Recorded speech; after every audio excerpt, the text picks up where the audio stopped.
Kilahari Kallola Magno Namaho Bande Rupa Sanatana Raghuyuga Sri Jiva Gopalaka.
Hare Krishna, Krishna Krishna, Hare Hare, Hare Rama, Rama Rama, Hare Hare.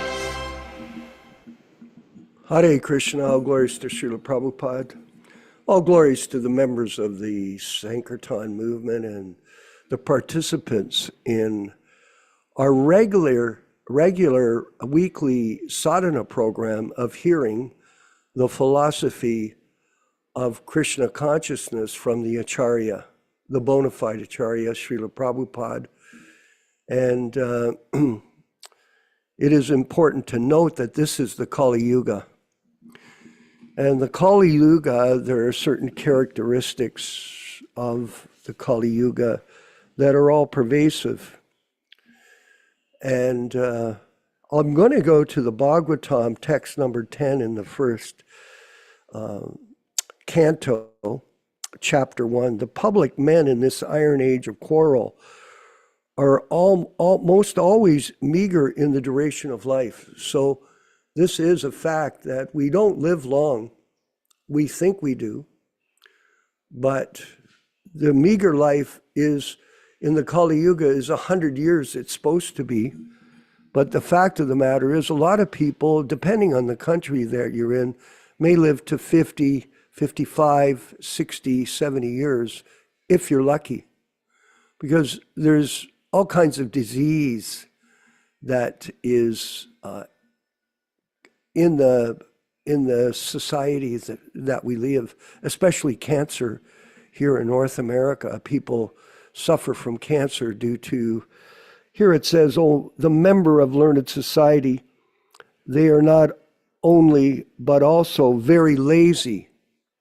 So people are very lazy. They're misguided. Misguided, that means they think something, but it is not the truth. There are two things, truth and lies. That goes on everywhere.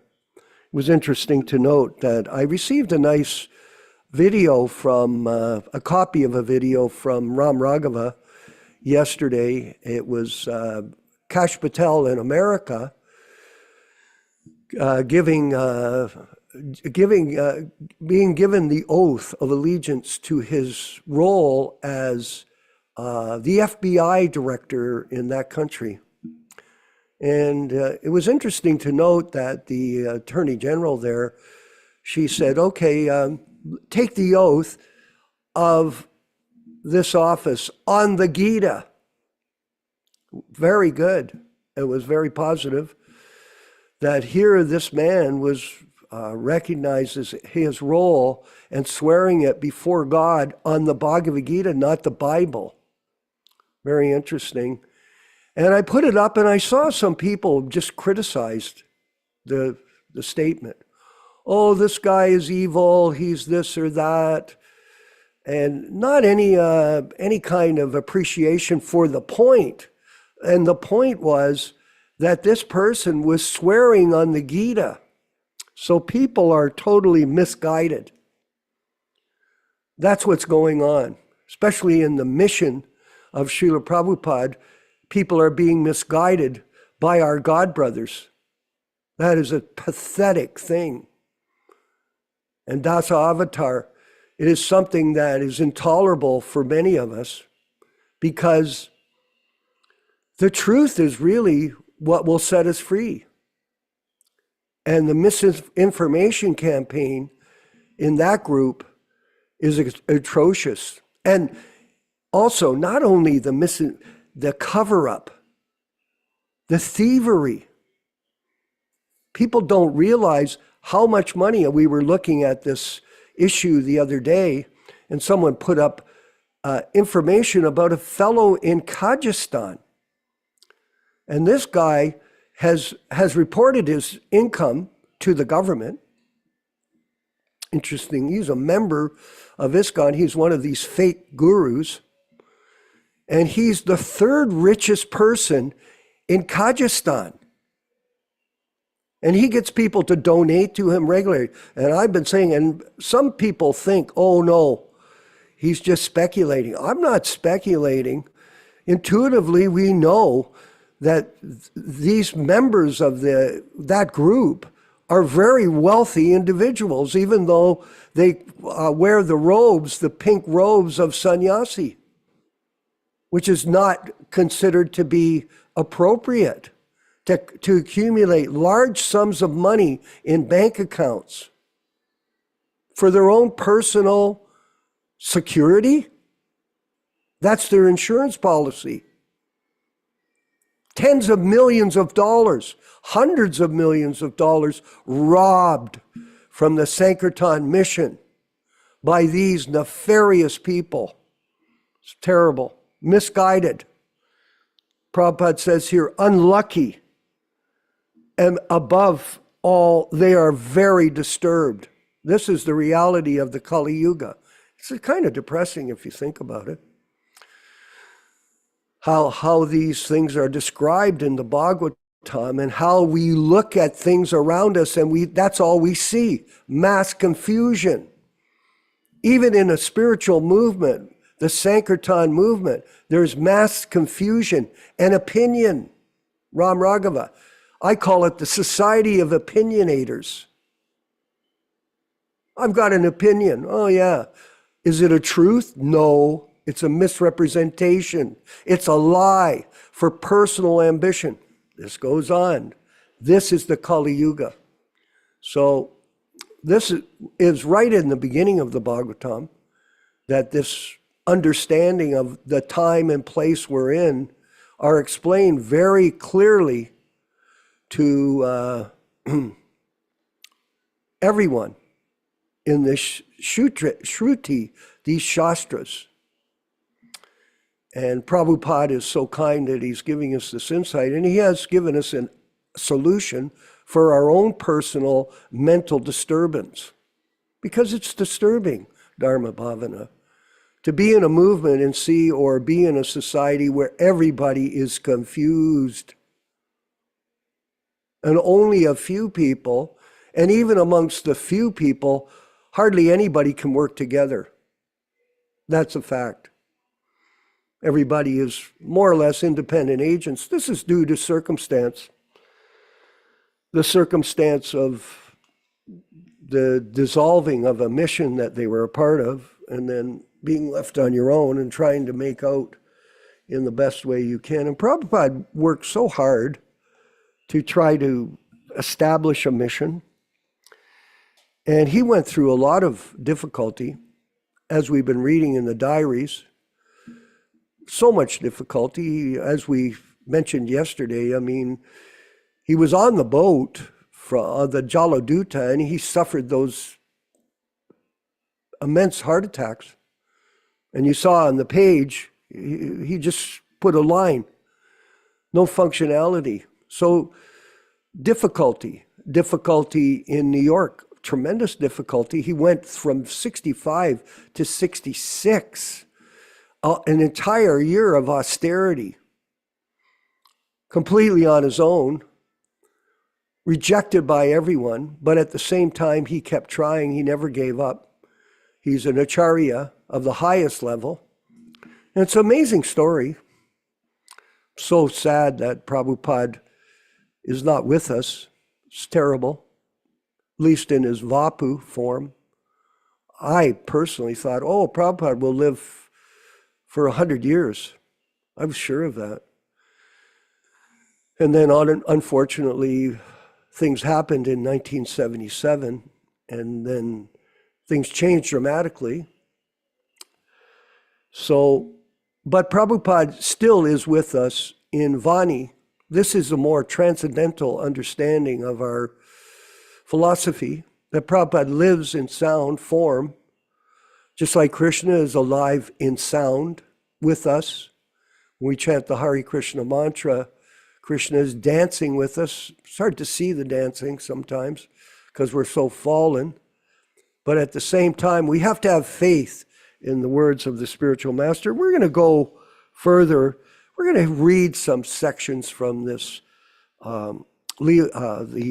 diary about the history. So we can absorb ourselves a bit. And it's an excerpt from a letter to Hanuman Prasad Podar, dated February 5th, 1970. So it's a bit of a summary, everyone, of Prabhupada explaining his situation to others. I feel very much obliged to Gopal and his wife Sally for their nice treatment and reception. I was with them for 3 weeks in Butler, near Pittsburgh, Pennsylvania. Ironic, eh? Dāsa avatar. That's where they tried to assassinate Donald Trump. Same city. And then I came to New York. I was getting some money by selling my Śrīmad-Bhāgavatams, and we're getting Bhagavatams, by the way, everyone, soon. And we can all undertake to sell them and use that money to further print more books. We have multiple projects we're going to do, not only in America and Canada, but also in Italy and in Mexico. Thus, I was maintaining myself in New York, maintaining through book distribution. After some time, I rented one apartment at number 171st Street West. But after a few months, all my things, typewriter, tape recorder, books, were stolen. Then for some time, one of my students gave me shelter at the Bowery Street. Paul Murray, his name was. And the Bowery was very degraded, mostly alcoholism and drug addiction. Then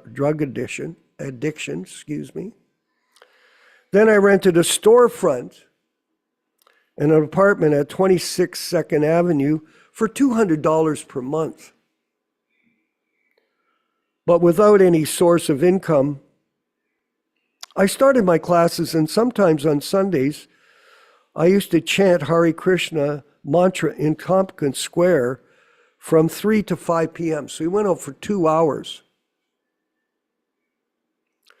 During this time, all the young boys and girls used to gather around me. Sometimes Poet Ginsberg would come to see me, and sometimes a reporter from the New York Times came to see me. In this way, the Hare Krishna mantra chanting became very popular on the Lower East Side. In this way, the younger generation became attracted, and gradually many branches were opened, one after another. After New York, the next branch was opened in San Francisco, then in Montreal. And I had a good opportunity to serve in Montreal for a few years, for about a year and a half. And I cooked in the same kitchen that Prabhupada cooked in at Park Avenue, the bowling alley. And Yaśodā knows the bowling alley.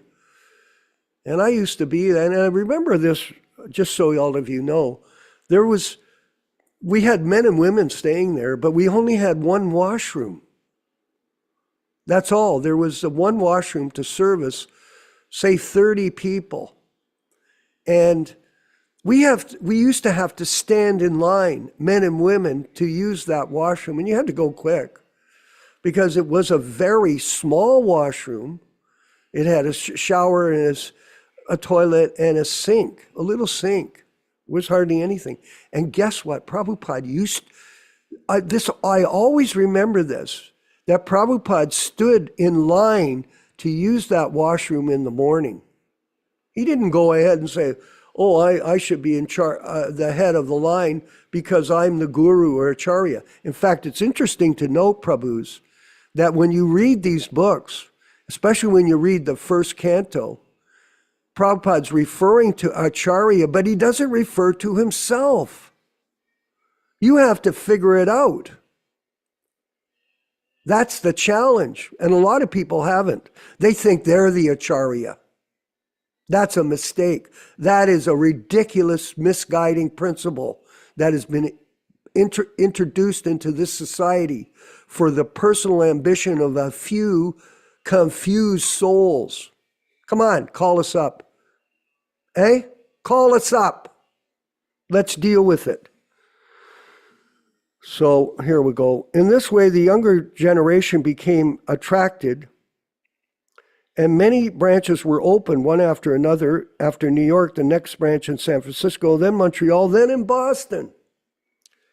And in Los Angeles, we now have the following centers in the States: Canada, Europe, Japan, and Australia. Well, Prabhupada is selling his dream to the world, except from a letter to Jayapataka Swami dated July 10th, 1970. Let's see where we are.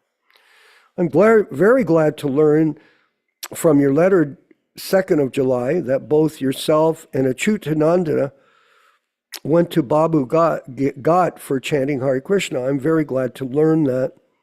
The same process I adopted in your country when I started my Sankirtan in Tompkins Square, New York.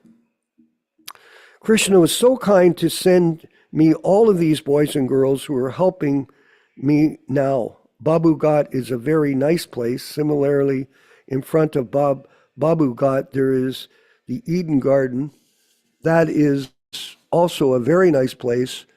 After all, it is not the question of place, but is the person who chants which is important. A sincere soul like you so much devoted to spiritual mastering Krishna, is sure to be successful anywhere. So you adopt the same principle as we are doing here. Follow in the footsteps. Try your best. And here we'll read another section, an excerpt from a lecture by His Divine Grace in Gorakhpur on February 15th, 1971. I got second initiation, Ram Raghava, first initiation in July 1971 in Michigan, in Detroit. So this is just before that. So after publishing 3 parts of readings, then automatically Guru Maharaj gave me indication that now you can start for America. Some way or other in 1965, and this is again a summary, I went to America with great difficulty. But I took about 200 sets of books. We have 2,000, everyone. It's interesting, eh? 10 times more. The customs clearance was done. We're working on that. I told them that, I'm taking these books for distribution, not for sale. Anyway, they passed, and with these books, I reached America. It's interesting, Prabhupada had no legal status here, but he still managed to import books into America. Interesting.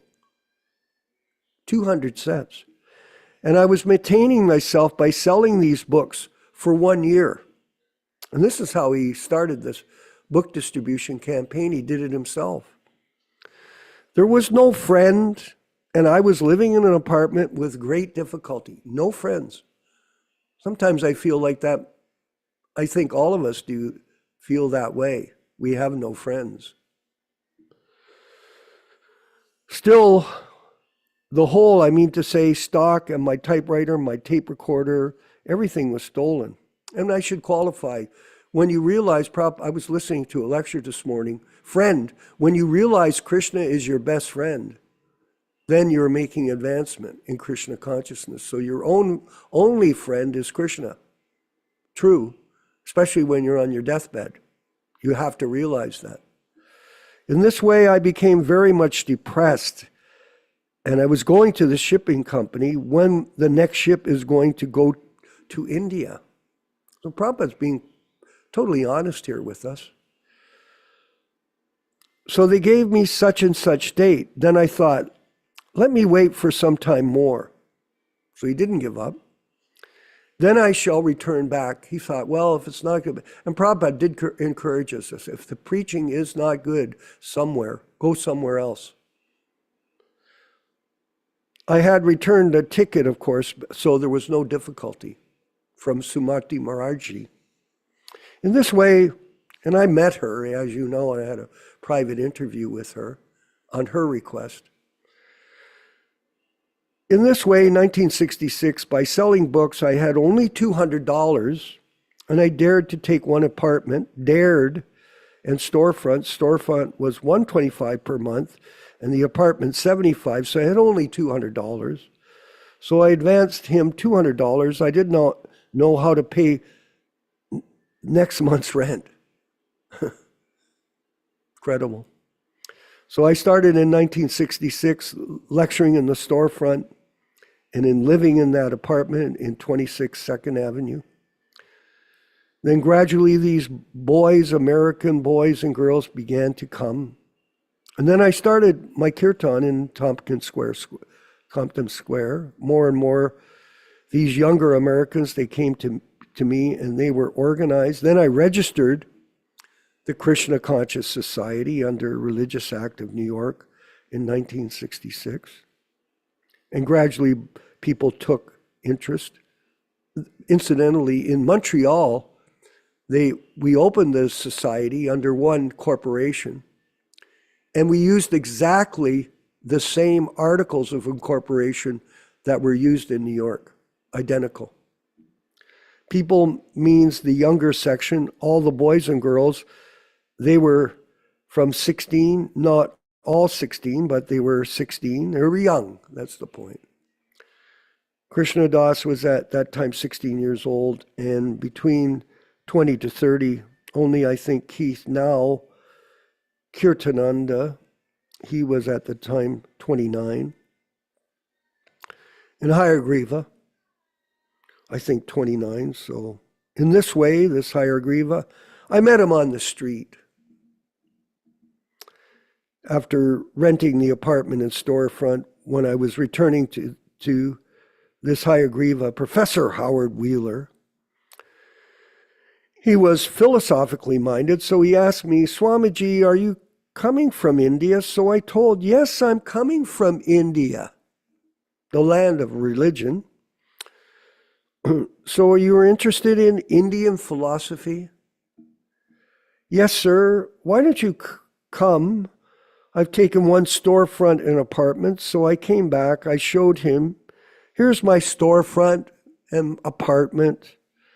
You come in the evening. So Hayagriva and Kirtananda, Keith, and some other boys I met, I think, Satsrup, Pradyumna Rabinder Swarup, Prabhupada Rabinder, yes, he was there. Tamal, Krishna, Mukunda, Prabhupada Mukunda. In this way, 5 or 6 students used to come. Gradually it developed, and then we started next branch in San Francisco, next branch in Montreal, next branch in Buffalo. And that had an influence on us. By the way, the devotees came to Hamilton in 1969. I still remember seeing Rupanuga and Lakshmi Moni chanting downtown in Hamilton on the street. And I went up and argued with the devotees. I had no idea what they were doing, and I didn't have any idea either. But somehow or other, that was my first encounter with them in 1969. Boston in this way. Now we've got 45 branches. So practically we begin work from 1968, 66 I started, but in 67 I became very much sick. So I came back to India, and again I was there in 68. Practically this propaganda work began vigorously from 1968. So from 1968, 69, 70, and this 71, 3-4 years, all these branches have grown up, and now practically throughout the whole continent, Europe and America, they know what is Hare Krishna mantra. And Hari Griva wrote a book, A Hare Krishna Explosion, and this is like what really happened. The whole thing started to explode by Krishna's mercy. Due to our propaganda, just like the boys you have seen, they are chanting and dancing. We send street kirtan, even the most busiest quarter of New York, Fifth Avenue, and they go, the American boys, they are very daring. True. Sometimes people arrest them, and police is not harassing. The public and police both, they are now sympathetic. That here is a movement that is actually genuine and very beneficial to our people. And some of the Christian priests, they are also very sympathetic. They say that these boys, American boys, they're our boys, they are so nice, and they're mad after God, but we could not give them, Swamiji gives them, so they appreciate it. Actually, these boys come from Christian family, Jewish family. There are many churches in America. I was surprised when I first went to Butler. That's a small county, but I saw there was about a dozen churches, so I thought the American people are very religiously minded, and actually, so the history of the American people, most of them, they came from England for this religious purpose, so they migrated in America for being religiously advanced. And we're going to end that reading now of these diaries and move forward with our program of Śrīmad-Bhāgavatam with His Grace Yaśodā-nandana Prabhu from California. All glories to Śrīla Prabhupāda and the Sankirtan mission and his austere life of spreading this mission despite all difficulty. Let's have the chanting of Jaya Radha Madhava. Thank you.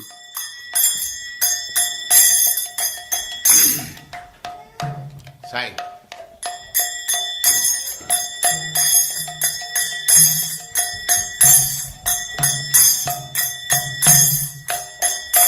Jaya Radha Madhava Punya Bihari.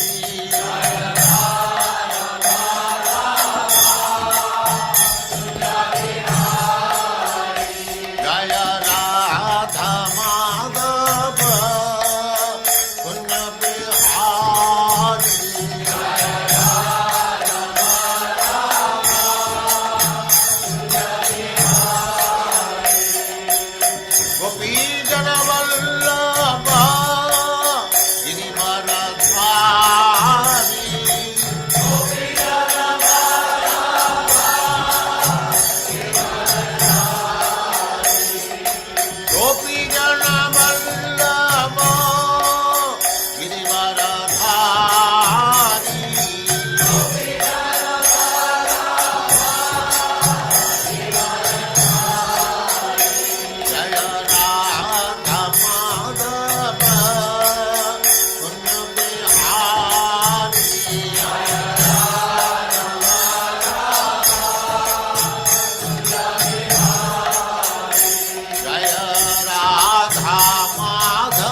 Bhaktivedanta Swami Prabhupāda ki jai, Ananta Koti Vaishnavrinda ki jai, Namacharya Śrīla Haridas Thakur ki jai, Prem se kaho Shri Krishna Chaitanya Prabhu Nityananda Shri Advaita Gadadhar Sivasa Adi Gaur Bhaktivedanta ki jai, Shri Radha Krishna Gaur Gopinath Sam Kund Radha Kund Girivardhan ki jai, Vrindavan Dham ki jai, Navadvip Dham ki jai, Swami Bhaktivedanta ki jai, Ganga Mai ki jai, Jamuna Mai ki jai, Tulasi Devi ki jai, Bhakti Devi ki jai, Swami Bhaktivedanta ki jai.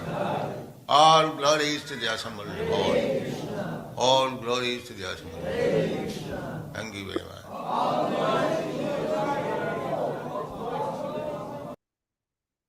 Om Namo Bhagavate Vasudevaya. Om Namo Bhagavate Vasudevaya. Om Namo Bhagavate Vasudevaya. O my Lord, Sri Krishna, the son of Vasudeva, the all-pervading personality of Godhead, I offer my respectful obeisances unto you from Śrīmad-Bhāgavatam 1:1:1. Nārayanam namaskritya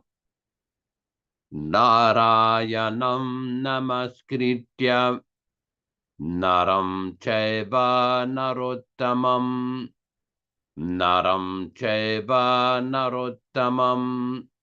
devim saraswatim vyāsam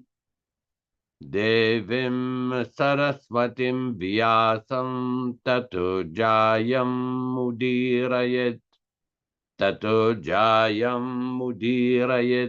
One should utter the means of congress, Śrīmad-Bhāgavatam, after offering respectful obeisances, 1, to the personality of Godhead, Narayana, 2, to the Narayana Rishi, who is the supermost human being, 3, to the Mother Saraswati, the goddess of learning, then 4, to Śrīla Vyāsadeva, the author, from Śrīmad-Bhāgavatam 1-4.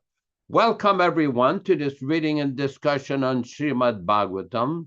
As we do every week, we will be reciting a few Sanskrit verses which describes the meaning and the transcendental benefit of hearing this powerful transcendental literature. Due to the time constraint, we're just going to read through straight to the Sanskrit. Yadanudyasina yukta karma grantini bandhanam chindanti kovidastasya ko na kuryat kataratim shushrushoho shraddadhanasya vasudeva kataruchihi syanmahat sevaya vipra punyatirta nishevanat shrinvatam svakataha Krishna punyashravana kirtanaha hridyantasto hyabadrani vidunoti suritsatam nashtaprayeshu vabhadreshu nityam bhagavata sevaya bhagavati uttama shloke bhaktir bhavati naistiki tadarajastamo bhava kamalobhadayaschaye chetayetera viddam stitam sattve prasidati evam prasannamanaso bhagavad bhakti yogata bhagavat tattva vijnanam mukta sangasya jayati vidyate hridaya grantis chidyante sarva samshaya kshiyante chasya karmani drishtaevatmanishvari.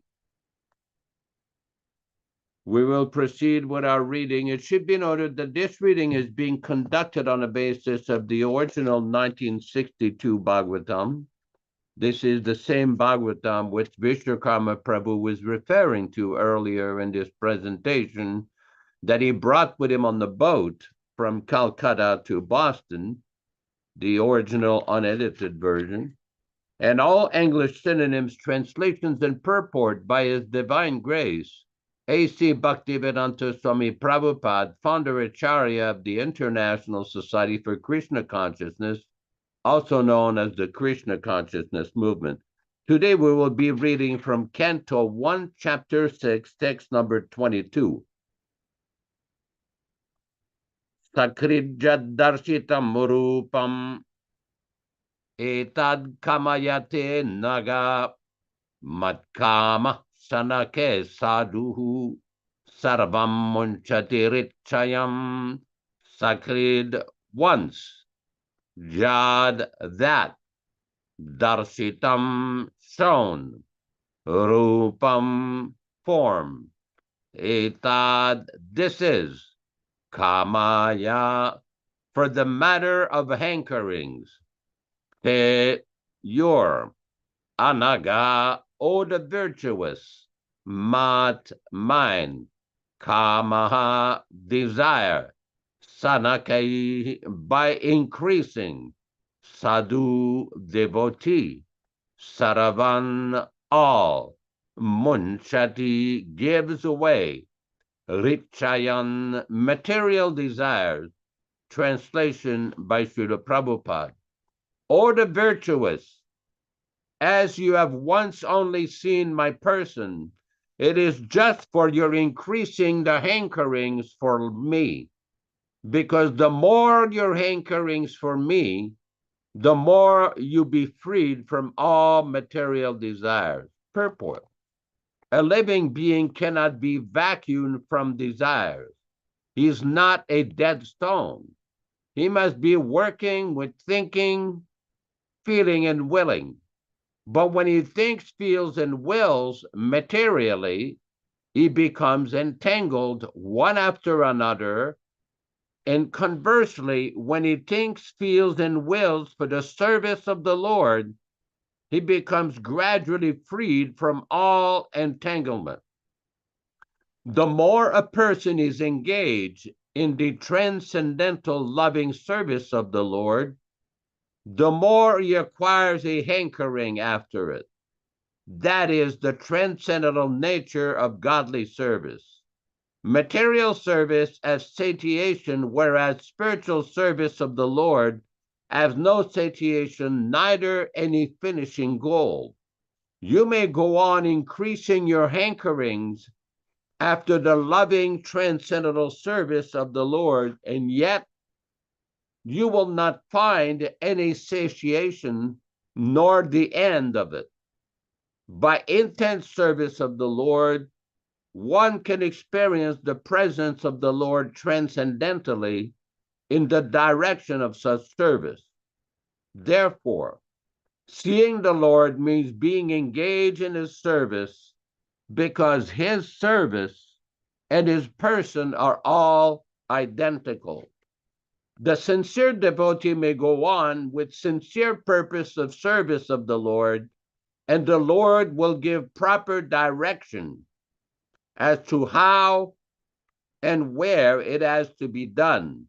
There was no material desire of Nārada, and yet, just to increase the intense desire for Lord's audience, he was so advised. Om Ajnanatirmirandasya Jnananjana Shalakaya Chakshurunmilitam Yena Tasmai Shri Gurave Namaha. Namo Vishnupadaya Krishna Prestaya Bhutale Śrīmate Bhaktivedanta Swami Namine. Namaste Saraswati Deve Gauravani Pracharine Nirvishesha Shunyavadi Paschatya Deshatarine Bhakti Siddhanta Shishyaya Bhaktivedanta Namine Prasannaya Prashantaya Tasmai Shri Gurave Namaha. Bhagavad Vandana Kadyam Guru Vandana Purvakam Kshiram Sharkara Yuktam Kadate Hi Visheshataha Adadana Strinam Danteridam Yachi Punaha Punaha Śrīmad Padam Bhoja Dhulishyam Janma Janmani Amsho Bhagavato Smyaham Sadadasu Asmi Sarvata Tat Kripa Pikshako Nityam Tat Presta Sat Karomi Svam Sri Krishna Chaitanya Prabhu Nityananda Sri Advaita Gadadhara Srivasadi Gaura Bhakta Vrinda Hare Krishna Krishna Krishna Hare Hare Hare Rama Rama Rama Hare Hare. Śrīla Prabhupada used to often quote a specific verse from the Padma Purana, which describes the nature of the name of Krishna. At the end of that verse, there are three Sanskrit verses, Abhinatvam Nama Naminaha. What this means is that the name of Krishna and the person of Lord Krishna are non-different. Sometimes it is a little difficult for the conditioned soul, for one who's entangled in material existence, to comprehend how Krishna's name is non-different from the person of Krishna. That is the mercy of Krishna. We see Krishna describes Atas Krishna Namadi Nabhaved Grayam Indriya. To understand Krishna, Nama Adi in Sanskrit means the name of Krishna, the form of Krishna, the qualities of Krishna, the pastimes of Krishna, the incarnations of Krishna, everything related to Lord Krishna. Nabhaved Graimindraya. Here we go. That's very nice. Thank you. The translation of the verse is, therefore, material senses cannot appreciate Krishna's holy name, form, qualities, and pastimes. When a conditioned soul is awakened to Krishna consciousness and renders service by using his tongue to chant the Lord's holy name and taste the remnants of the Lord's food, the tongue is purified and one gradually comes to understand who Krishna really is. In the purport, Śrīla Prabhupada describes, this verse is recorded in the Bhakti Rasamrita Sindhu 1-2-234. Now, what is especially significant, the next verse is described, Nama Chintamani Krishna Chaitanya Rasa Vigraha Purna Shuddha Nitya Mukta Abhinatvam Nama Naminaha. Now, what is especially, this is a different translation. The holy name of Krishna is transcendently blissful. It bestows all spiritual benedictions, for it is Krishna himself, the reservoir of all pleasure. Krishna's name is complete, and it is the form of all transcendental mellows. It is not a material name under any condition, and it is no less powerful than Krishna himself. Since Krishna's name is not contaminated by the material qualities, there is no question of its being involved with Maya. Krishna's name is always liberated and spiritual. It is never conditioned by the laws of material nature. This is because the name of Krishna and Krishna himself are identical. Now, in the conditioned stage of life, or in the nam-aparada stage of life, it is a little difficult to understand this fundamental concept. That is why Śrīla Prabhupada in Hawaii one time was asked, well, what about those devotees that they don't live in the temple and they don't completely engage in Sankirtan, and isn't that the devotee? Asked Śrīla Prabhupada, is not hypocritical that we're praying to Krishna to engage in the service, but they're not in the temple? And Prabhupada's basic reply was, it doesn't matter if they're in the temple, out of the temple, they just have to follow the process. So this is a very important point, because Prabhupada was trying to emphasize the transcendental process of bhakti, whether one does it officially in the temple or not in the temple, or outside the temple. Prabhupada used to say many times, make your house into a temple. When Prabhupada went to Hyderabad in 1975, there was a big reception that was arranged by an Indian gentleman who was to become the ambassador of India for a specific country. And this person had a very, very beautiful house, beautiful grounds, and he had prepared a very nice program for Śrīla Prabhupada. And many important persons, dignitaries, government officials, very wealthy persons had come there to hear Śrīla Prabhupada. And Prabhupada in that meeting says the whole purpose of the Krishna Consciousness movement is to make every house into a temple, unquote.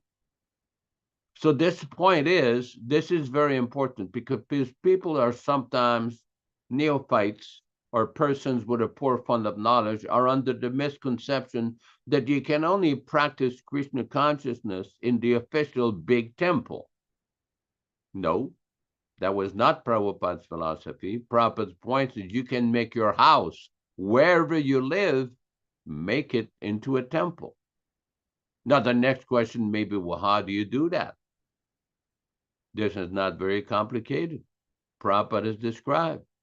Chant Hare Krishna, offer your foodstuff to Lord Krishna, and hear Śrīmad-Bhāgavad Gita and Śrīmad-Bhāgavatam. Even in the Bhagavad Gita itself, Prabhupada described this method. It is not difficult to understand. It is not difficult to practice, but we're so addicted in this material world to so many nonsense ideas and nonsense distractions. But one will have to hear one way or the other. One will have to understand, to speak things, to hear things. Why not hear about Krishna? because we had no taste. In 1972, when we first got to Bangalore, both Gurkhan and myself got jaundice. Now, I don't know if you ever know, but this disease can be quite serious. And our whole body was turning yellow. So the gentleman there in Bangalore, he commissioned somebody to bring us fresh sugarcane juice. What happens when you get jaundice, the sugarcane juice will taste very bitter, but that is a natural cure to purify the body. And within 4 or 5 days, our health came back to normal. Now we know that in the Sri Upadeshamrita, the Nectar of Instruction, Prabhupada explains, Rupa Goswami gives, that the name of Krishna is very sweet, but in a disease condition, it is just like somebody who has jaundice. It will not taste sweet in the beginning, but by gradually chanting, following the process, eventually one will understand. Because the question comes up often, well, what happens if you practice, but then you have problems or difficulties or this or that? Well, the solution is given in the Hare Bhakti Vilas, where Sanatana Goswami and Gopal Bhagat Goswami, they quote from the Padma Purana, Bhumos Kalita Padanam Bhumireva Alambanam. That just like when a person tries to go up a slippery stairway, how does a person go up a slippery stairway? By trying again and again. And by doing this, eventually one will succeed and get to the top of the stairway. Tvayi jata paradanam tvameva sharanam Prabhu. My dear Lord, Prabhu means master. That I take shelter of you. That simply by chanting your name again and again, eventually one will become successful. That is why Prabhupada in the beginning, despite the fact that all the early disciples were not trained up Brahmins who had training in Brahmin families, how did he start his movement? Prabhupada one time says, in the beginning, not too many people care for the chanting, but I cooked prasadam. Prabhupada personally cooked, and he trained Mr. Kirtanananda to cook, and he would distribute the prasadam personally himself. Prabhupada was a very expert cook, and he would cook, offer the prasadam, and he would feed them. And eventually he introduced the Mahamantra, the Kirtan. It's like we were reading in the diary that Prabhupada used to go to Tompkins Square Park, where he started this chanting. This is very, very special place. It has become a sacred place, like a holy place. It's like recently in India, they had this Kumbh Mela. They call it the Mahakumbha. Like once, supposedly every 144 years, there is this special conjunction of planets that makes it extremely auspicious to go take a bath at the confluence of the Ganga, Yamuna, and Saraswati River, called Prayag. Very special place.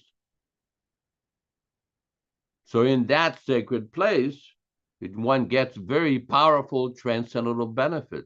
Interestingly, there's a very interesting story. When the devotees first went to the Kumbh Mela, they would see these Nagababas. They have these people that live in the Himalayas or ashrams in northern India, and they're covered with ashes, long hair. They look like you don't see this anywhere in the world. It's like a special kind of tribal people that live in the jungle or something. And devotees used to laugh at these people. They did never see, you don't see this in Canada or America or in USA or Canada. You don't see that. So when the devotees went to Prabhupada, said, oh, no, don't laugh. Don't laugh. Some of these people are very powerful yogis who take their baths every day simultaneously in Haridwar, Dwarka, Jagannath Puri, and Rameswaram, called Charadham, the 4 sacred places of India, special places. And Prabhupada says some of them live up to 700 years. Do not laugh at them. So the point is that that place is considered a very special holy place, this Prayag. Similarly, that Tompkins Square Park that Vishwakarma Prabhu was reading about, that first place where Prabhupada chanted, that is as powerful as Prayag. And somebody may say, how is that? That is described in the Bhagavatam. Tirti kurbanti tirtani, that a pure devotee, a pure Vaishnava, wherever he goes, that place purifies even the places of pilgrimage. That is the power of a Mahabhagavata Uttama, a topmost Mahabhagavata like Śrīla Prabhupāda. Because sometimes people ask the question, have been asked that question, well, why do we worship the Guru or the Acharya? What is the philosophy behind it? Well, this is nicely explained in the Chaitanya Charitamrita. Madhya Lila, chapter 24, text 330. Mahabhagavata Srishto Bhagavata ve Gurun Ridam Sarvesham Evalokanam Aso Pujyo Yataharihi. In the last Sanskrit line of that verse, it says, the Guru is worshipped as good as Hari. Why? Because he's the topmost Mahabhagavata. Now, there's various interpretations and speculations and opinions by different persons who claim to have really understood the teachings of Śrīla Prabhupada, claiming everyone can become a guru. Yes, that is true. Prabhupada speaks like that. But why do we worship the Guru as good as Krishna? Because he's the topmost devotee. And Prabhupada explains in a purport in one line, only such a person is qualified to occupy the post. Here's the verse.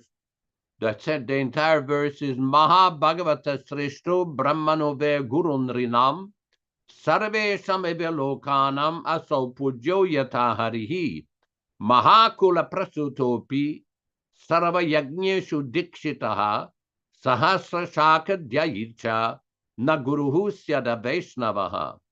The Guru must be situated on the topmost platform of devotional service. There are three classes of devotees, and the Guru must be accepted from the topmost class. The first class devotee is the spiritual master for all kinds of people. It says Guru Nrinam. The word Nrinam means of all human beings. The Guru is not limited to a particular group. It is stated in the Upadeshamrita of Rupa Goswami that a Guru is a Goswami, a controller of the senses and the mind. Such a person can accept disciples from all over the world. Prithivim Sashisyat. This is the test of the Guru. In India, there are many so-called gurus, and they are limited to a certain district or a province. They do not even travel about India.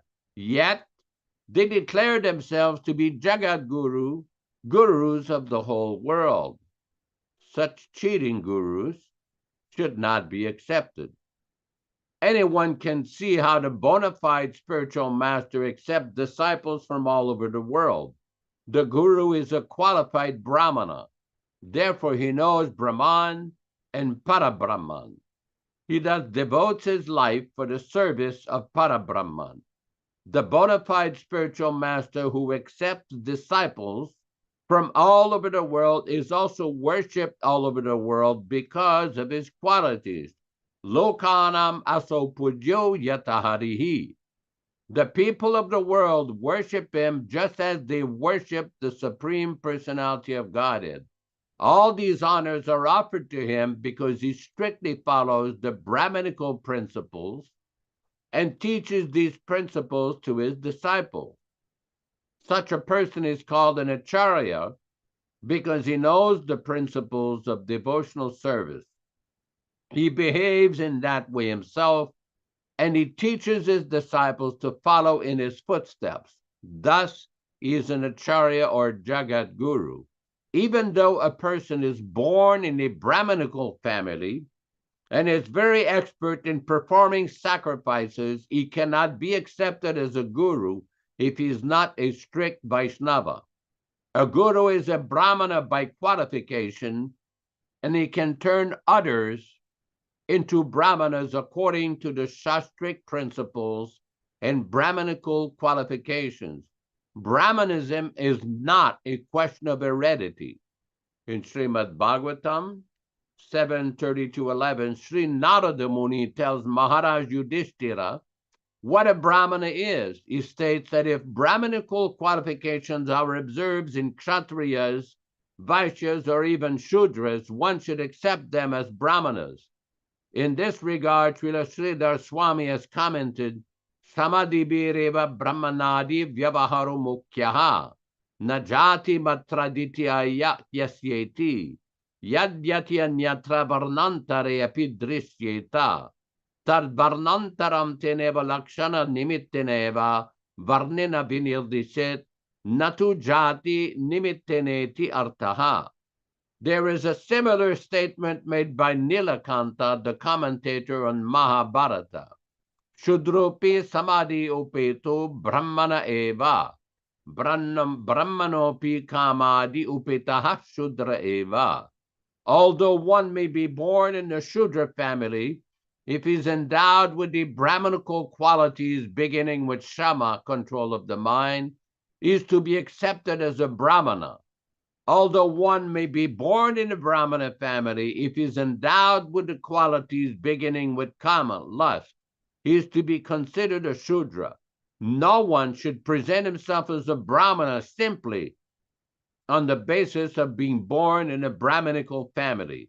One must be qualified by the Brahmanical qualities mentioned in the Shastras, particularly Bhagavad Gita.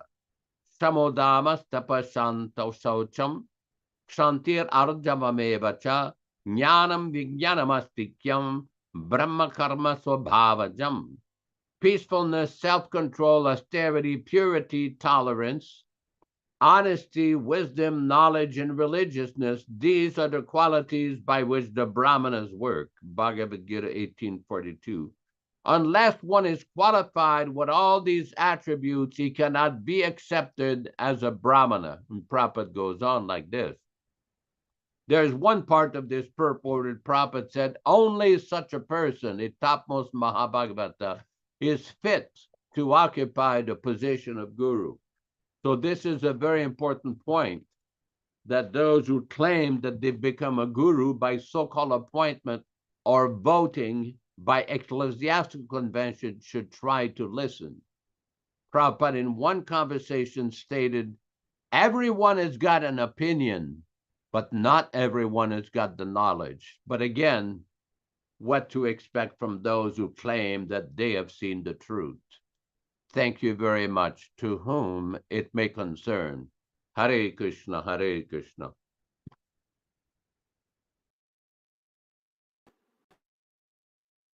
I'm having trouble getting on. Okay, thank you very much. Very profound. So much information contained in these discussions and readings. And I thought it was very significant, the purport today, how Prabhupada mentions, by intense service of the Lord, one can experience the presence of the Lord transcendentally in the direction of such service. So this is the nature of transcendental life. Of course, if people don't serve, practically, if they don't serve, then how can they make advancement? Because service is the symptom of love. In other words, you can say you love somebody, but if you don't serve them, then it's a sentiment. And everybody, they always talk, they say things, but they don't do. Actions speak louder than words. So I'll repeat that. I'm sorry, I didn't have the microphone on. I was so absorbed in the reading, I forgot. By intense service of the Lord, one can experience the presence of the Lord transcendentally in the direction of such service. So it's non-different or non-dual, or the service of the Lord and the Lord are the same.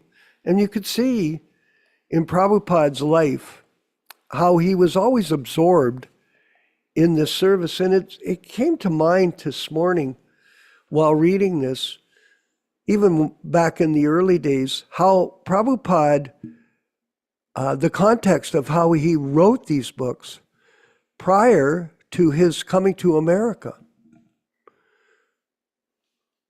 In other words, he was already absorbed in this transcendental state of devotional service, and his plans and ambitions were there, but hadn't yet manifested. But he proved his state when he wrote these literatures, the first Delhi Bhagavatams. Put it in context. Before Prabhupada came, he was thinking this, he was doing this, he was struggling to become this. And in this way, he showed that he was a bona fide spiritual master in the chain of disciplic succession from Bhaktisiddhanta Saraswati Thakur. So this bona fide status, he already achieved it before coming to America. He was already in this Krishna conscious state. And the name of Krishna and the person are non-different. So this non-dual, duality and non-dual state is the basis of our philosophy. In other words, when you chant the name of Krishna, Krishna is present in the sound.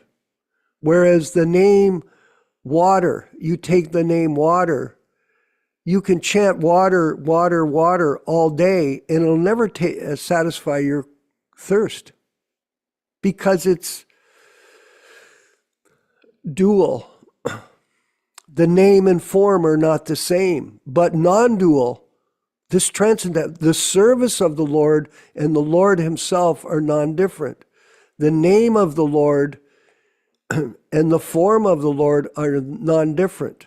The instructions of the spiritual master, they're non-dual than the spiritual master himself. So this Vani incarnation, we're stressing it so much. Why? Because of the transcendental nature of this philosophy, that the instructions of the spiritual master and the spiritual master are non-different, yet they've been changed. This is unfortunate. Of course, this goes on in everything, especially in the Kali Yuga nowadays. In the governments, there's so much corruption. There is. Because they're hypocrites. It's a hypocritical world. How is it that somebody can have a job in a government, has no money or a little bit of money from a salary, and then all of a sudden he has $100 million? Well, it's obvious he's a hypocrite. I know in some countries they're trying to uproot it and reveal it and persecute, put the people in jail. Now, can we do that in our society? Well, most people, if you even bring up the truth, they criticize you. Oh, you shouldn't do that. That's an offense. You're an offender. No, we're not. We're truth finders, not fact finders. We're fact finders. We're truth finders. We're not fault finders. And these books that we're reading, they give us information on the truth, and we have to refer to them as the basis of our understanding. We're not opinionators. I always say that. Everybody's got an opinion. Yes, that's true. And they're entitled to their opinion. But is it a fact? No. Is it supported by Shastra? No. Is it mental speculation based on personal ambition? Yes. So this is the Kali Yuga. It's a hypocritical state. And it was interesting to note, Yaśodā-nandana Prabhu, how you quoted Prabhupada, make your home a temple. Make your home a spiritual abode. Because in this weak world of material life, our residence, how it operates, is a reflection of our consciousness. Recently, one of my colleagues is experiencing severe physical difficulty. Yes, severe. And I asked my son, is there any japa going on? Are there any, even though I had encouraged the person, put up a picture of Lord Chaitanya in your room. Because if you don't put the picture up, what have you got on the wall? Nothing. Is it going to help you remember the higher purpose of life? No, it's not. Have your room vibrating the Harinam mantra. Have your room vibrating the lectures of Śrīla Prabhupāda. This sound vibration is so critical to elevation of consciousness. I know every day, I'm going to be truthful about this. I get up, a lot of times, I'm slightly depressed. Why? Because I'm in this situation. It's cold, it's difficult, the bills are coming, the problems are there. The mind is racing. And then when I put on the Prabhupada lecture and I start to hear it, I start to calm down. Oh, Prabhupada's penetrating into my consciousness, this knowledge of what is the circumstance that I'm in. And it's like a medicine. You take the medicine of the transcendental sounds and you start to feel cured of this material problem that we're in. We're in this material body. I read it yesterday. Blood, pus, stool, urine, unthinkable odors. Is that fun? Is that a good time? When you realize you're an eternal spirit soul at certain times, and the rest of the time you see, I'm locked in this prison house of the material body. So the service that we accept for the spiritual master is our cause of liberation. And this is our solace. We take shelter in the service of the spiritual master. And in this way, we feel some relief from the distresses of life. How much should we surrender? As much as we can. People are so attached to everything. I know we all are. Our circumstances, our mental state. Oh, I know I'm this, I'm that. So breaking this bondage of material existence, this is very difficult. Even in a most critical time, Ram Raghava, where a person is about to face death, at the same time, they can't give up their own mental speculation, their own false ego. So it's not easy. We have to always keep practicing. And in this way, by the grace of the spiritual master, we can become liberated from this material situation. Yaśodā-nandana Prabhu, if you could further explain. Well, very good points are being raised here. Very important discussion. As a continuation of our reading of the Lilamrita Review, today we will be reading from section 1, page number 2, where there is a description on page number 2 in the bottom. The associate of the Supreme Lord is also described as a Maha-Bhagavata. Everywhere he immediately sees manifest the form of the Supreme Lord. In the purport, Śrīla Prabhupāda explains, due to deep ecstatic love for Krishna, the Maha-Bhagavata sees Krishna everywhere and nothing else. This is confirmed in Brahma Samhita. Premanjana Turita Bhakti Vilochanena from Sri Chaitanya Charitamrita Madhya Lila 8274. On page number 3 of this Lilamrita Review, Prabhupada has directly stated his status as a Maha-Bhagavata. This is from the Nectar of Instruction on page 64. Such neophytes, unable to appreciate the exalted service of the advanced devotee, try to bring the Mahabhagavata to their platform. We experience such difficulties in propagating this Krishna consciousness all over the world.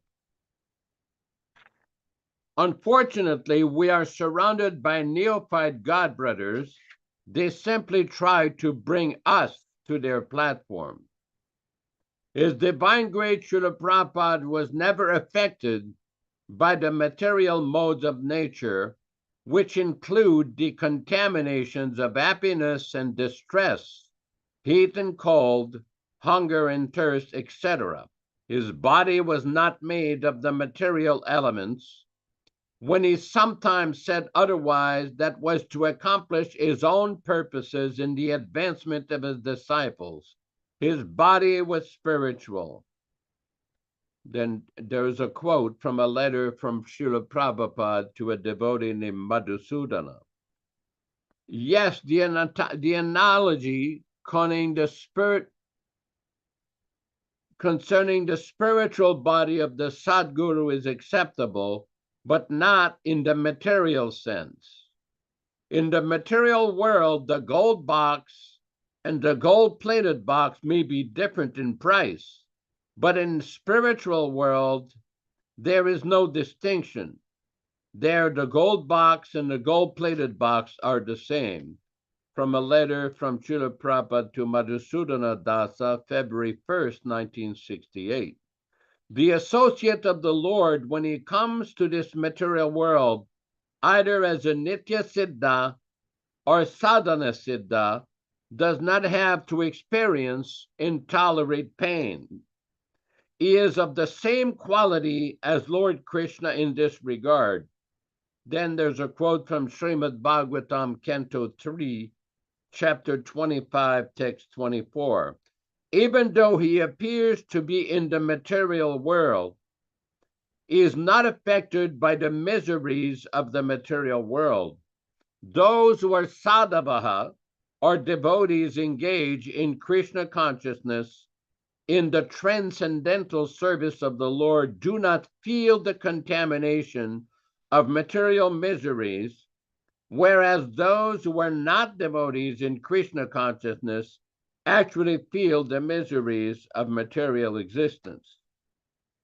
Next, there's a quote from the first Śrīmad-Bhāgavatam, Canto 1, Chapter 13, Text 55. A pure devotee of the Lord does not live on any planet of the material sky, nor does he feel any contact with the material elements. His so-called material body does not exist. Being surcharged with the spiritual current of the Lord's identical interest, and thus is permanently freed from all contaminations of the sum total of the Mahatattva. Being freed from this material nature is the primary meaning of the qualitative oneness with the Lord, Sakshadari, which the pure devotee has fully realized. Next is a quotation from Śrīmad-Bhāgavatam, Canto 3, Chapter 4, Text 31. As the Lord is not affected by the modes of material nature, so a pure devotee of the Lord is also not affected by the modes of nature. That is the primary qualification of being one with the Lord. A person who is able to attain this transcendental qualification is called Jivan Mukta, or liberated, even though he is apparently in material condition. From Śrīmad-Bhāgavatam 3:431. And then we have a quote from Śrīmad-Bhāgavatam, Canto 1, Chapter 11, Text number 38. This is the divinity of the personality of Godhead. He is not affected by the qualities of material nature. even though he is in contact with them. Similarly, the devotees of the Lord do not become influenced by the material qualities. Ram Raghava, I'm going to have to send you the actual Lilamrita Review, parts 1, 2, and 3. So next time we do this, you'll be able to be a little easier to follow. We'll resume the program with Vishwakarma Prabhu. Hare Krishna. Thank you very much. Lots of insight here. And it was making me think about the auspicious situation that we're in, Dharma Bhavana, that we are in the, let's say, first wave of association with Śrīla Prabhupada. We're still alive despite the fact of our ages, and that Prabhupada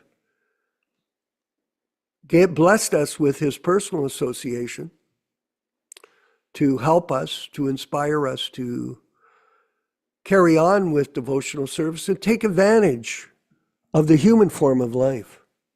It's opportunity. Opportunity and preparation that enables a person to become successful in whatever they do. But if you don't take advantage of the opportunity, then your life is wasted. That's it. And we see that going on right in front of our eyes, that these things are going on due to Maya, Maya's influence, that which is not. You think it's real, but it isn't. It's a dream. You're dreaming your life away in so many material desires, so much material ambition, so much material ego. These things, they're like monkeys on monkeys on your back. They won't go away. So we have to constantly focus on this process of devotional service, was what we do with the constant programs that we're creating on a weekly basis. No, someone would say, well, it's only 3 programs. Well, before you know it, every day is Friday, every day is Thursday, every day is Saturday, every day is Sunday. It just keeps going. Oh, don't forget, the class is today. So in this way, we're constantly hearing this philosophy, we're practicing it, and in this way, we're preparing to go back home, back to Godhead. And we're going to ask Ram Raghava. I saw his hand come up, our Prabhu in the States. Your question, Prabhu, or comment? Hare Krishna. So there are 15 people watching on YouTube live stream, and somebody named Bolo has a question. His question is, is there any genuine Ritvik organizations safe to follow? Okay, well, I'm going to get Yaśodā to, yes, ours. And the way you can figure it out, just come to the classes. And the last class, we gave rules of acceptance of initiation as a Prabhupada disciple. So if you go back to that, you can see all the rules that we have for a person to qualify for Ritvik initiation. And then you can listen to the programs. If you have any questions, you can come forward and ask them. You can call us personally. We'll be happy to talk to you. I talk to hundreds of devotees yearly with all kinds of questions and inquiries and searching for truth. There is truth here. We're blessed, all of us, and we're happy to have you watching the programs. So you can use your intelligence, your discrimination, and decide. Yaśodā-nandana Prabhu, maybe you could comment. Well, it's a very interesting question, because what I find, as you may know, that I'm in touch with many devotees. I've been doing this preaching since 1978, basically protesting many of the false ideologies that were being presented by many of the managers, leading managers in the ISKCON society. And over the years, many devotees have come to realize that the falsehood or the fabrication that Prabhupada had allegedly appointed 11 successors who had been so-called appointed as Diksha Gurus, that this was a falsehood. They came to realize that this was not Śrīla Prabhupada's arrangement. It was a misinterpretation of many of Prabhupada's statements. Now, many devotees are practicing or following Śrīla Prabhupada in many ways, claiming to be either Prabhupada Anugas or Ritviks or followers of Prabhupada, and we welcome that. We welcome if people want to try to follow Śrīla Prabhupada the best they can. It is not, Śrīla Prabhupada himself could foresee that in the future, after his departure, there could be problems. If those of you who have studied the 4th canto of Śrīmad-Bhāgavatam, there's a very interesting statement in the 4th canto of the Bhagavatam where Prabhupada describes what happens after the Acharya disappears. And Prabhupada said there's many so-called gurus, so many so-called yogis, so many deviated persons who tried to introduce unauthorized principles. Unfortunately, this has happened in the Krishna Consciousness movement in various ways, and many devotees, either through careful study of Prabhupada's books or discussion amongst devotees, have come to realize that there have been problems in the original society which Prabhupada started. So many people have chosen to dissociate themselves and no longer hear from so-called authorities or self-appointed authorities who claimed that they were Prabhupada's successors.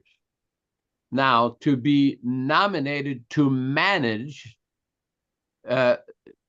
different zones of the society or different temples of the society is an entirely different thing than to be the spiritual successor to Śrīla Prabhupada. Now, as far as which Ritvik group or which Prabhupada Anuga group, devotees have to use their intelligence. We say that we are the original, bona fide, original Ritvik group who follow Prabhupada. Why? You have to come to the classes. You have to hear. It is not simply, oh, I like this person or I like that person. It's not, this is not a personality competition. We're not interested in a personality contest. What we are interested in is to present the original, non-adulterated teachings of Śrīla Prabhupada, and in that context, the initiations that we have given in the past and that we may be willing to give are based upon Śrīla Prabhupada's original instruction. Now, this is, we keep using this word, original instruction, non-adulterated, non-interpolated, because we see that the teachings of Śrīla Prabhupada have been misinterpreted in many ways by the very same people that were supposed to protect the legacy of Śrīla Prabhupada. They have failed. So people can very carefully understand. Like recently, there was one devotee who asked me, oh, why don't you come over here and debate such and such issue? Well, they can come here on this program, whoever wants to discuss or debate or whatever, come here and hear what we have to say. And then we'll see if there is any issue of debating. In South India, when you try to debate with somebody, they don't start debating. The first thing they do, we had this experience one time with one of the very big scholars of the Madhva Sampradaya, one of the leading sannyasi of one of the Matanudipi. And he said, the first thing that happens is to determine what do you accept as authority, which scriptural texts and commentaries do you accept as authority before you start any kind of discussion. Now, in our movement, the problem we have, the basic fundamental problem, before you could even debate, you got a group of people who have changed Prabhupada's books, who have altered Prabhupada's books, who claim with this ridiculous translation of Bhagavad Gita, chapter 4, text 34, they have seen the truth, whereas Śrīla Prabhupāda's original translation was he has seen the truth. How can you have a debate when you got two sets of books? That doesn't work. So in other words, people have to establish one standard text, set of scriptural texts, then we can debate. Otherwise, it is a futility. It is simply nonsense. So anyway, these are a few thoughts, and I'm sure Vishwakarma Prabhu may have some other points along this line. Hare Krishna. Well, that's a very simple, logical explanation of truth, because everyone has an opinion, and people are entitled to that opinion. And we politely say to everyone, come and see, and if you don't like it, go with other groups. In fact, we have an experience of one person who came to our group and rendered some service. He did some nice service in the help of our production. And then I got an interesting message from a friend of mine, a fellow in Japan, who called me. He attends, he's probably on the program on the YouTube view, and I'm very happy to announce that we have 42 people, centers of influence on this program. He's from Japan, and he gave me the information that this person that used to be with us has now gone to another group in Singapore under another person. And that person's criticizing us, their so-called guru. And other people, of course, are attacking us, telling us or telling others that we're false, we're not good. There was a situation in New Jersey where there was some people that got initiated in our group. And some were afraid to get initiated because they were told, that's not a good group. Okay, fair enough, go to that group. Everybody has to make a choice what they want to do. We're trying our best. And like Yaśodā said, if you find that there's some questions, call us on the phone or on the social media. Get in touch with us and we'll discuss. We're open for dialogue. We're not trying to take people and dismiss them because they don't agree with us. That's the business of the ISKCON group. And some people have criticized this. You're just like ISKCON. I remember that about 8 months ago or a year ago. Someone, he'd been in ISKCON for 18 years being abused, and then he accused us of abusing him. That's not true. That's your mind. Dharma Bhavana, if you want a further comment, from Dallas, Texas. I was going to talk about a few things, but Hare Krishna. Yeah. Am I unmuted now? Okay. Well, your picture's off. There we go. There you are. You're Hare Krishna now. Okay. I was just remembering, somebody may say a lot of devotees are coming out now, but how come it's taken 40 plus years to speak up and become dissenters and complain? But I remember 10, 15, maybe, 20 years ago, I started to go see different websites. And I went to Krishna Consciousness Movement.com as one of the original websites. And many articles were there by Yaśodā-nandana Prabhu, like the tradition of debate, the Leela-Amrita. And I was thinking to myself, I've read the Leela-Amrita. I didn't see anything wrong with it. But then I started to examine more carefully what the points were that were considered. And I realized that, yeah, it's true. The Leela-Amrita was not written properly at all. So it took me some time to kind of find some kind of understanding of, good websites for people to associate with. And just one thing I remember, a kind of little different point here is that about devotee association. Years ago, when I was a young devotee in Austin, we had a very, very small temple. Every 6 months, we moved to a different house. We had a really small kitchen. At one time, Vishwajana Maharaj came and he was cooking in there, and there was 2 or 3 devotees, and he was commenting how in a kitchen 10 foot by 10 foot, or even no less than that, much smaller than that, how 3 or 4 devotees could cook in the kitchen and they could be Krishna conscious. And he commented how if devotees are in a small washroom or a kitchen and you're bumping in each other and it's a very uncomfortable situation, how can you be Krishna conscious in that capacity? And he commented, you have to look around and you have to think in your mind, all these other devotees are doing great devotional service. Except it was a really small kitchen. So I just had a few comments to make along those desires. We spoke about so many things today, but I thought I'd mention the KrishnaConsciousnessMovement.com website because it's from a long time ago. And it had these fundamental and pretty fabulous detailed articles that were really helpful, at least personally for me. Again, many, decades ago when it first came out, and it was really helpful. That's all. Thank you, Haribo. Well, thank you, Prabhu, and we appreciate your steady participation in these programs and all of you that come on a regular basis. It is volunteer. You're volunteering your time for your own benefit. And service, there's lots of service. We have a whole agenda that we're developing to protect Prabhupada's legacy. And if you're interested in participating, step up. Don't step down. This is a time to take advantage of this opportunity, especially Dasa Avatar, as time is marching. I wrote a blues song, time and tide wait for no man. This is the circumstance that all of us are in. And your most valuable possession, Ram Raghava, is your time, not your money.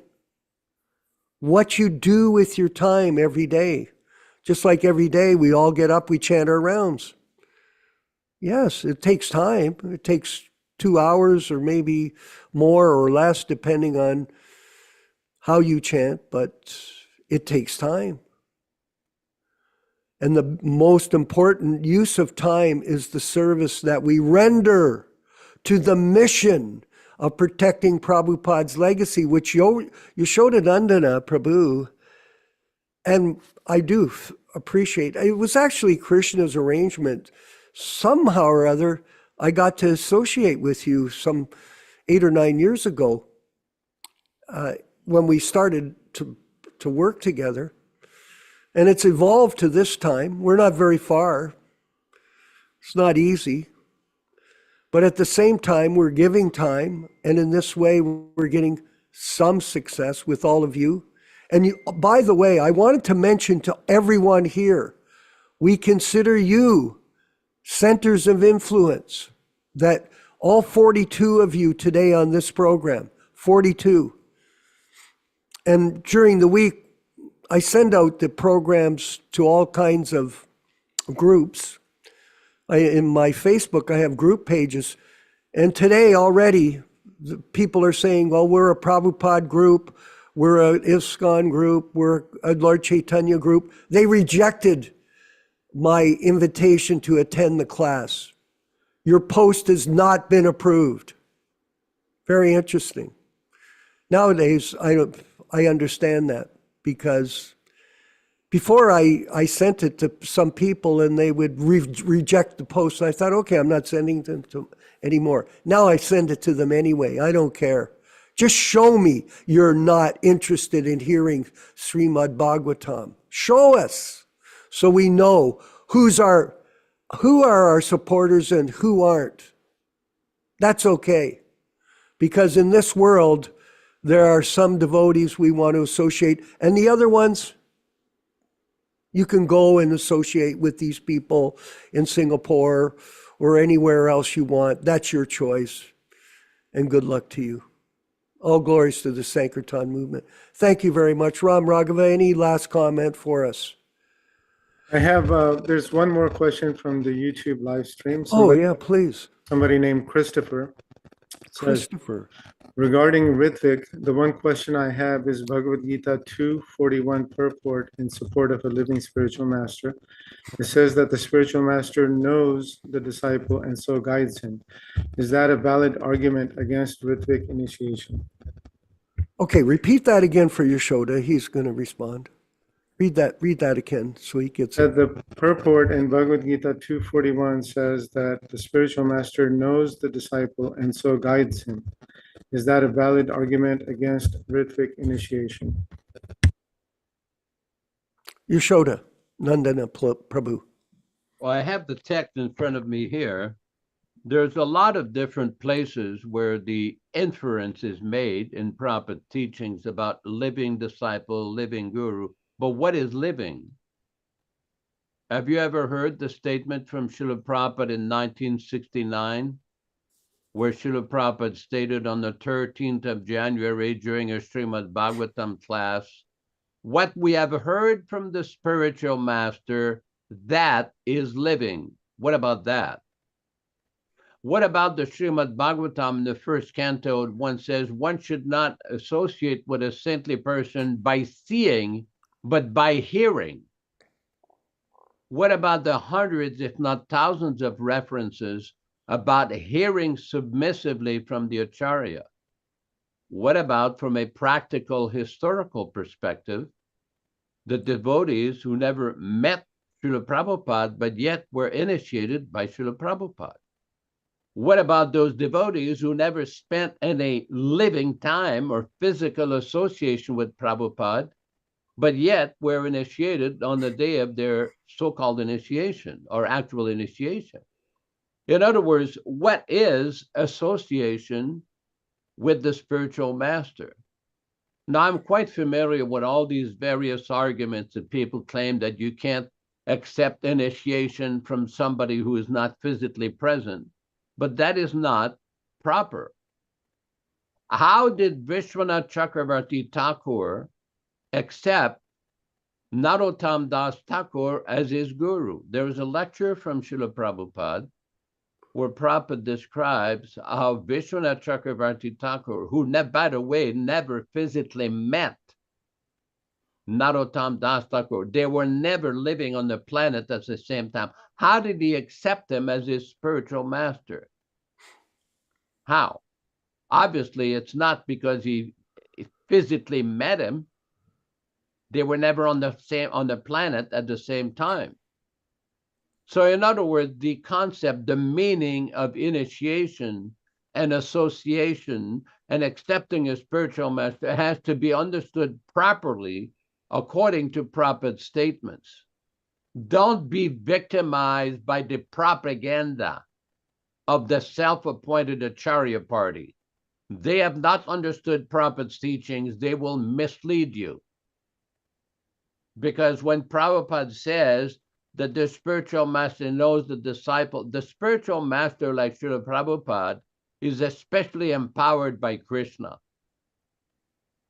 How did Prabhupada accept the disciple? Let me ask this question for the know-it-all who claims that Prabhupada's arrangement for Ritvik initiation is not bona fide.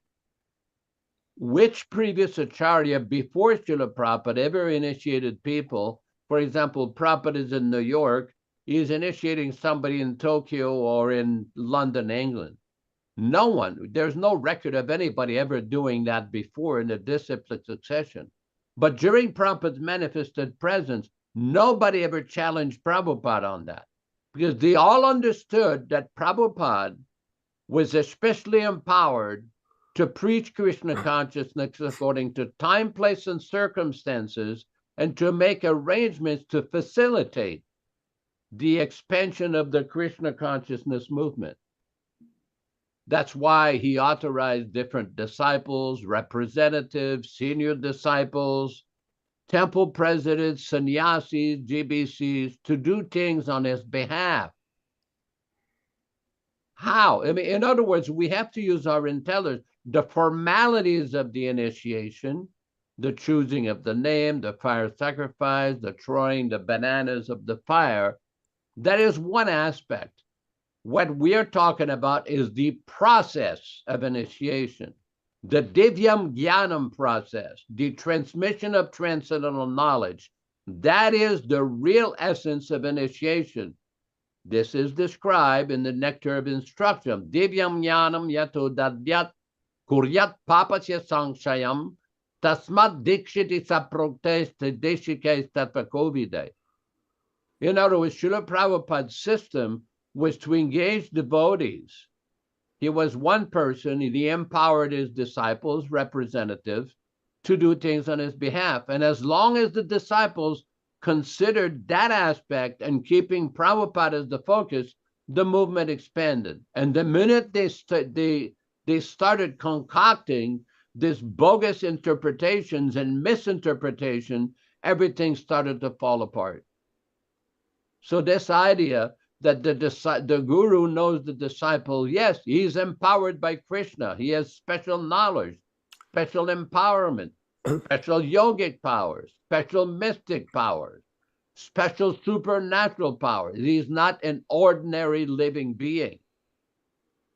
That's a few points. There's a lot of other points regarding this, but yes, and if I could further, just as we wind up the show, Christopher, the main issue is not Ritvik initiation. It's Vapu Vani. Does Prabhupada still live in his sound? Yes, he does. And today's program has demonstrated that again according to Shastra. Prabhupada is living in sound.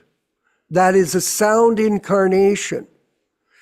And the initiation process is the surrender by a person to be Prabhupada's servant, not the servant of some Vapu hypocrite who's got a bank balance of millions of dollars and wears sannyasi clothes. Let's see the reality, my friend. It's not about Ritvik initiation. It's about, and we're stressing this to everybody, it is about Prabhupada living still in sound. And we have thousands of quotes from Shastra to support it. Do you accept it? Or are you worried about your initiation? Initiation means surrender to the spiritual master. And what is the bona fide spiritual master? Not some bogus person that pretends to be a bona fide spiritual master, actually hundreds of them that we know of, and they're not surrendered to their spiritual master, Śrīla Prabhupada, and his living incarnation in sound. That's their business. That's not ours. And that's the guru business. So thank you, everyone. Very interesting discussions, Yaśodā-nandana Prabhu and all of us Prabhus on these matters. It seems that we filter back into that. We're not naming anybody. We're not interested in names anymore. You have to ascertain what you see is the truth and what is the hypocritical falsities of the modern world, which is all pervasive Dharma Bhavana, all pervasive, whether it's politics or religion. Hypocrisy is all pervasive in this Kali Yuga. And it's up to each individual to determine what they want to do and how they're going to do it. All glories to the Sankirtan movement of Sri Chaitanya Mahaprabhu. We'll see you next week. On Thursday for now, we may switch it back to Wednesday. I'm not sure. We're going to have to talk to our colleagues and see what's more convenient. And because we had some, thank you, Michael. You're having fun? You're enjoying this? You're so much interested in being a part of this group, and we appreciate your participation very much and your enthusiasm. At any rate, we'll carry on. We're going to have the chanting of Hare Krishna, led by Śrīla Prabhupada and I'm going to say it again, I can't help it, 2 minutes and 54 seconds of this chanting. It's only a short couple of moments in time, but it's well worth hearing this mantra from Śrīla Prabhupada, and then we'll have our closing sequence. All glories to Śrīla Prabhupada and all of you. Hare Krishna, Hare Krishna, Krishna Krishna, Hare Hare, Hare Rama, Hare Rama, Rama Rama, Hare Hare. Hare Krishna, Hare Krishna, Krishna Krishna, Hare Hare, Hare Rama, Hare Rama, Rama Rama, Hare Hare. Hare Krishna, Hare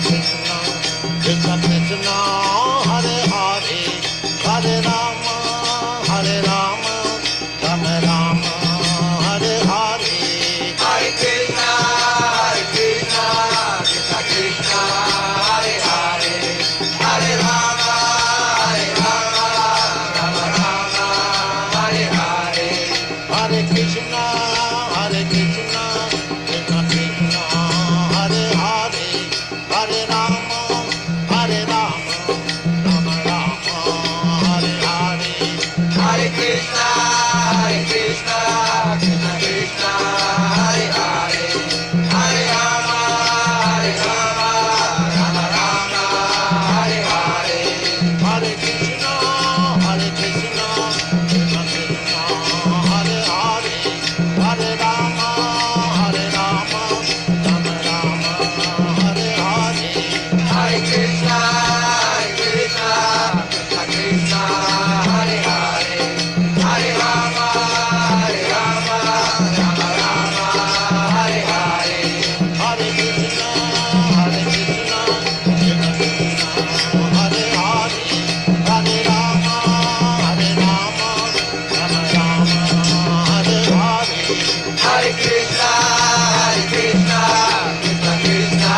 Hare Hare, Hare Rama, Rama Rama, Hare Hare.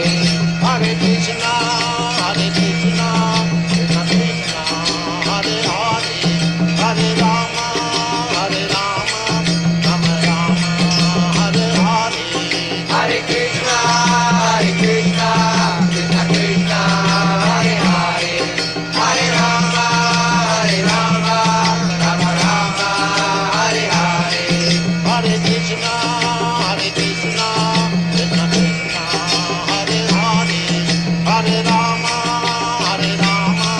Rama Rama, Hare Hare. Hare Krishna,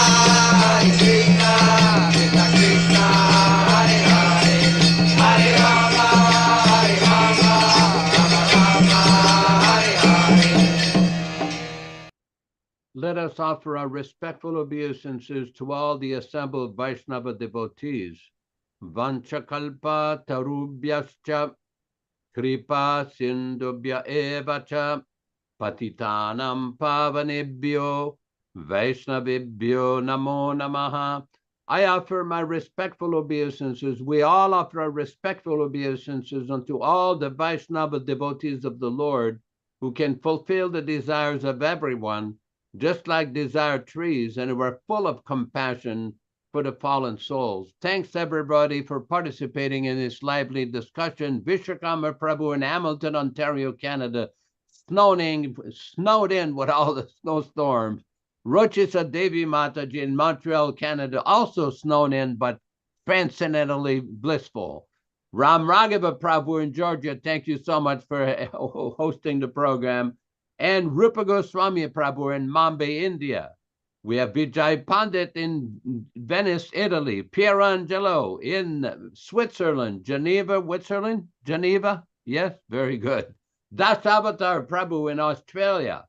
And Bhakta Michael Dillon in Yuba City, California. Narasimha Prabhu in Norton, California. And Andabaya Mataji in North Carolina, and everybody participating in the program. Thank you so much. Please come on Thursday at 5:00 p.m. for reading of Sri Chaitanya Charitamrita. And we hope to see you then. And please attend the transcendental blissful chanting of the Maha Mantra for the end of the program. Hare Krishna, Hare Krishna. Hare Krishna, Krishna Krishna, Hare Hare, Hare Ram, Ram Ram, Hare Hare. Hare Krishna, Krishna Krishna, Hare Hare, Hare Ram, Ram Ram, Hare Hare. Hare Krishna, Krishna Krishna, Hare Hare, Hare Ram, Ram Hare Hare. Hare Krishna, Krishna Krishna, Hare Hare, Hare Ram, Ram Hare Hare. Hare Krishna, Krishna Krishna, Hare Hare, Hare Ram, Ram Hare Hare.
Hare Krishna, Krishna Krishna, Hare Hare, Hare Rama, Rama Rama, Hare Hare.